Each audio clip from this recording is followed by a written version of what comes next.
दोस्तों इस वीडियो में हम लोग ये सीखने वाले हैं कि इस तरीके से दो रैखिक समीकरण युग्म को वज्र गुणन विधि से हम लोग किस तरीके से हल करते हैं।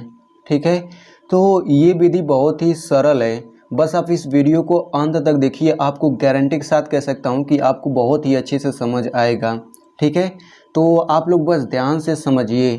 तो जैसे मान लीजिए इन दोनों को हमें वज्र गुणन विधि से हल करना है, तो सबसे पहला काम आपको ये करना होगा कि जो ये बराबर के आगे जो ये अंक दिया गया है, यहाँ पे अंक नहीं होना चाहिए। बराबर के दाहिने साइड 0 होना चाहिए। तो यहाँ पे 0 कैसे होगा? अगर हम लोग इस अंक को इधर पक्षांतर कर दें बराबर के बाएं साइड, तभी तो 0 होगा।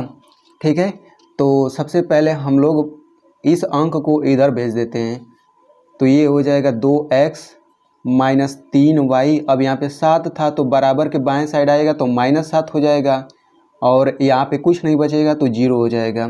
ठीक है, वैसे ही इसको भी इधर भेज देते हैं। तो ये हो जाएगा 3x प्लस 7y फिर +1, क्योंकि -1 है तो इधर आएगा तो +1 बराबर 0। अब आप देख सकते हैं कि दोनों समीकरण में बराबर के दाहिने साइड 0 आ गया। तो सबसे पहला काम आपको यही करना रहेगा। उसके बाद आप इसको समीकरण 1 मान लीजिए, इसको समीकरण 2 मान लीजिए। ठीक है, अब इसके बाद आपको क्या करना होगा? आपको a1 b1 c1 a2 b2 c2 का मान निकालना होगा इन्हीं दोनों समीकरण का यूज करके। ठीक है, तो यहाँ पे एक फार्मूला होता है। देखिए, दो रैखिक समीकरण युग्म को वज्र गुणन विधि से हल ज्ञात करने के लिए आपको ये फार्मूला याद होना चाहिए। ठीक है, इसी फार्मूले में हम लोग a1 b1 c1 और a2 b2 c2 का मान रखते हैं तो x और y का मान निकल जाता है, यानी इसका हल हो जाता है। तो आपको ये फार्मूला याद होना चाहिए। तो इस वीडियो में मैं इसको याद करने का भी एक ट्रिक बताऊंगा, जिसके बाद आप इसको कभी भी नहीं भूलेंगे। ठीक है, बहुत ही सिंपल ट्रिक है। तो हम लोग इन दोनों समीकरण का यूज करके सबसे पहले a1 b1 c1 a2 b2 c2 का मान निकालेंगे। फिर मान निकालने के बाद हम लोग यहीं पे रख देंगे। फिर हल करने पर x और y का मान निकल जाएगा। बस इतना ही तो वज्र गुणन विधि है। तो अब इसके बाद हम क्या करेंगे? a1 b1 c1 a2 b2 c2 का मान निकालते हैं। तो उसका मान निकालने के लिए हम लोग क्या करेंगे? सबसे पहले यहाँ पे हम लिख लेते हैं a1 का मान निकालना है, b1 का मान निकालना है और c1 का मान निकालना है, a2 का मान निकालना है, b2 का मान निकालना है और c2 का मान निकालना है। तो इन सभी का मान निकालने के लिए आपको ये दो समीकरण पता होना चाहिए। पहला समीकरण a1x plus b1y plus c1 बराबर 0, ये समीकरण 1 है। दूसरा समीकरण है a2x plus b2y plus c2 बराबर 0, ये समीकरण 2 है। आप इन दोनों समीकरण को कैसे याद रख सकते हैं? ये जो समीकरण का व्यापक समीकरण आपको पता होना चाहिए, ax plus by plus c बराबर 0, ये रैखिक समीकरण का व्यापक समीकरण होता है। ठीक है, तो अगर हम लोग इसमें x और y को छोड़ करके सभी में यहाँ पे 1 1 लिख दें तो ये पहला समीकरण बन जाता है। अगर इसी की जगह 2 2 लिख दें तो ये हमारा दूसरा समीकरण बन जाता है। तो आप इस तरीके से इस पहले और दूसरे समीकरण को याद रख सकते हैं। ठीक है, तो इसका प्रयोग हम लोग केवल इन्हीं सब का मान ज्ञात करने में कर रहे हैं। आपको परीक्षा में यह सब लिखना नहीं है, बस आपको इन सभी का मान डायरेक्ट लिखना है। ठीक है, तो हम a1 का मान कैसे निकालेंगे? देखिए, समीकरण 1 का तुलना हम इसके समीकरण 1 से करेंगे। ठीक है, ध्यान से समझिए, इसके समीकरण 1 से तुलना हम इसमें समीकरण 1 से करेंगे। तो इसमें देखिए x के पहले a1 है और यहाँ पे x के पहले 2 है, यानी कि a1 बराबर हमारा 2 हो गया। तो यहाँ पे हम 2 लिख लेते हैं। वैसे ही देखिए, समीकरण 1 में y से पहले -3 है, चिन्ह सहित देखते हैं। y के पहले -3 है और समीकरण 1 में y से पहले b1 है। इसका मतलब b1 बराबर -3 हो गया, b1 बराबर -3 हो गया।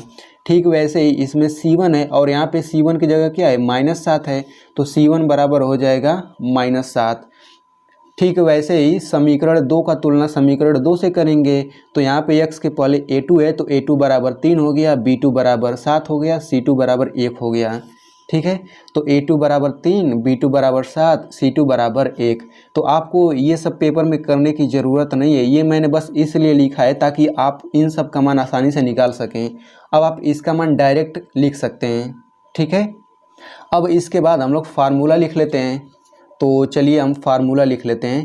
तो फार्मूला हमारा क्या होता है, x बटा B1C2 माइनस B2C1 ये बराबर होता है y बटा C1A2 माइनस C2A1 ये बराबर होता है 1 बटा A1B2 माइनस A2B1। आप लोग वीडियो देखते रहिए, इसका मैं ट्रिक बताऊंगा कैसे आप लोग याद इसको कर सकते हैं। तो ये हो जाएगा x बटा, अब सभी का मान रख दीजिए। तो B1 का मान क्या है, B1 का मान -3 है, तो यहाँ पे -3 लिख दीजिए। फिर इंटू C2 का मान क्या है, C2 का मान 1 है, यहाँ पे 1 लिख लेते हैं। ऐसे ही छोटे कोष्टक में लिखिएगा। फिर यहाँ पे हो जाएगा माइनस B2 का मान क्या है, 7 है। C1 का मान क्या है, C1 का मान -7 है, तो ये हो जाएगा -7 बराबर, यहाँ से हो जाएगा y बटा C1 का मान क्या है, यहाँ पे देखिए -7 है, इंटू A2 का मान क्या है, 3 है, ये 3 हो गया। फिर माइनस C2 का मान क्या है, 1 है, 1 लिख लेते हैं, इंटू A1 का मान क्या है, 2, यहाँ पे 2 लिख लेते हैं। फिर बराबर 1 बटा A1 का मान क्या है, 2 हो गया। B2 का मान क्या हो जाएगा, 7 हो गया, माइनस A2 का मान क्या हो जाएगा, A2 का मान 3 हो जाएगा, इंटू B1 का मान -3 हो गया, तो ये हो गया -3।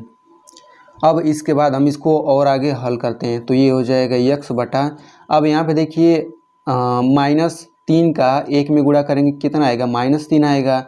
फिर यहाँ पे देखिए 7 गुणा -7 का करेंगे तो -49 हो जाएगा, और -49 के पहले माइनस है तो माइनस प्लस 49 हो गया। ठीक है, तो ये बराबर हो जाएगा y बटा, यहाँ पे देखिए 7 तरीके 21 -21 हो जाएगा, यहाँ पे हो जाएगा -2।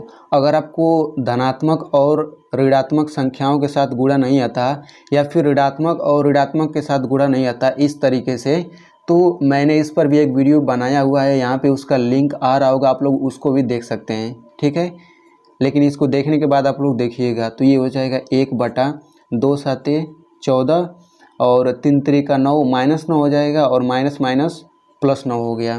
तो यहाँ से x बटे हो जाएगा 49 में से 3 घटाएंगे कितना आएगा, ये आ जाएगा 46 बराबर, यहाँ पे हो जाएगा y बटा -21 -2 जुड़ जाएगा -23 हो जाएगा। फिर बराबर 1 बटा ये हो जाएगा 23। ठीक है, तो इतना हल करने के बाद अगर आपको x का मान निकालना है तो आप इसके बराबर इतना लिखेंगे, अगर आपको y का मान निकालना है तो इसके बराबर इतना लिखना है। तो हमें तो x और y का मान निकालना है, तभी तो इस समीकरण का हल होगा। तो सबसे पहले हम लिखेंगे x बटे 46 बराबर 1 बटा 23। ठीक है, फिर यहाँ से लिख देंगे और y बटा -23 बराबर 1 बटा 23। ठीक है, तो यहाँ से x का मान निकल जाएगा, यहाँ से y का मान निकल जाएगा। तो माइनस यहाँ पे 46 है तो इधर गुणा कर देंगे, तो ये हो जाएगा x बटे 1 बटा 23 गुणा 46, 23 से कम 23, 23 दूना 46, तो यहाँ से x बराबर हमारा आ गया 2, और यहाँ से y बराबर हो जाएगा -23 का इधर गुणा कर दीजिए, तो ये हो जाएगा 1 बटे 23 गुणा -23, तो 23 से कम 23, और ये भी एक बार में कटेगा, तो y बराबर आ गया -1। ठीक है, तो इस तरह से हमने x और y का मान निकाल लिया। तो अगर आपसे परीक्षा में पूछा जाता है कि आप लोग ऐसे मतलब दो रैखिक समीकरण दे देगा, आपसे कहेगा वज्र गुणन विधि से हल करिए, तो आप बिल्कुल ऐसे ही हल करिएगा, आपका एक भी नंबर नहीं कटेगा। ठीक है, अब हम लोग समझ लेते हैं इसको याद करने का क्या ट्रिक है। ठीक है, क्योंकि यही तो हमारा मेन है, अगर ये हमें याद नहीं है तो हम लोग इस सवाल को हल ही नहीं कर सकते हैं। तो चलिए इसको हम लोग याद करने का ट्रिक समझ लेते हैं। तो देखिए इसको याद करने का मैं आपको ट्रिक बताता हूँ। तो इसमें आप लोग देख सकते हैं, ध्यान से देखिए, इसमें यहाँ पे BC है, BC है, यहाँ पे CA है, CA है, और यहाँ पे AB है, AB है। यानी कि आपको एक क्रम याद रखना है। कौन सा क्रम? BC CA AB, आपको ये याद होना चाहिए। BC CA AB, BC CA AB, ये क्रम याद होना चाहिए। मान लीजिए अगर आपको ये क्रम भी नहीं याद हो रहा है तो इस क्रम को भी याद करने का मैं आपको ट्रिक बता देता हूँ। तो यहाँ पे आप लोग इस तरीके से एक वृत्त बनाइएगा, और इसमें आप लोग इस तरीके से चिन्ह बनाइएगा। तो यहाँ पे आप लिखिए ए बी, यहाँ पे आप लिखिए सी, ठीक है। तो इसमें आपको इस तरीके से चलना है क्लॉकवाइज, यानी कि सुई किस तरह चलती है, सुई ऐसे ही तो घूमती है, तो आपको सुई की दिशा में घूमना है और आपको बी से शुरू करना है। तो सबसे पहले बी से सी पर आएंगे तो क्या होगा, बी सी आ गया पहला वाला। फिर आप सी से ए पर आएंगे तो ये हमारा हो जाएगा सी ए। फिर आप ए से बी पर आएंगे तो ये हमारा हो जाएगा ए बी। तो इस तरीके से हमारा हो गया बी सी, सी ए और ए बी, ठीक है ना। तो ये क्रम हमको याद हो गया।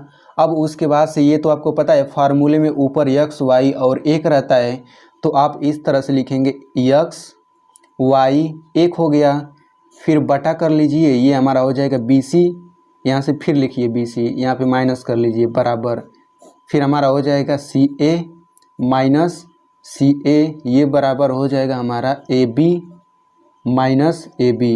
देखिए B C C A B हमारा हो गया, ऊपर एक्स वाई एक हो गया। अब आपको करना क्या है, शुरू में देखिए 1 2 2 1, यानी कि 1 2 2 1, 12 है, फिर 12 का उल्टा 21 है, फिर यहाँ पे देखिए 12 है, फिर 21 है, 12 है, फिर 21 है।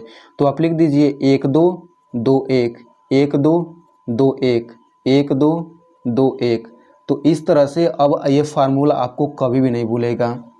तो दोस्तों आई होप आपको ये वीडियो बहुत ही अच्छा लगा होगा। तो इस वीडियो को अपने दोस्त के साथ ज़रूर शेयर करिएगा ताकि उसको भी मदद मिले, और ऐसी वीडियोज़ देखने के लिए आप इस चैनल को सब्सक्राइब कर सकते हैं।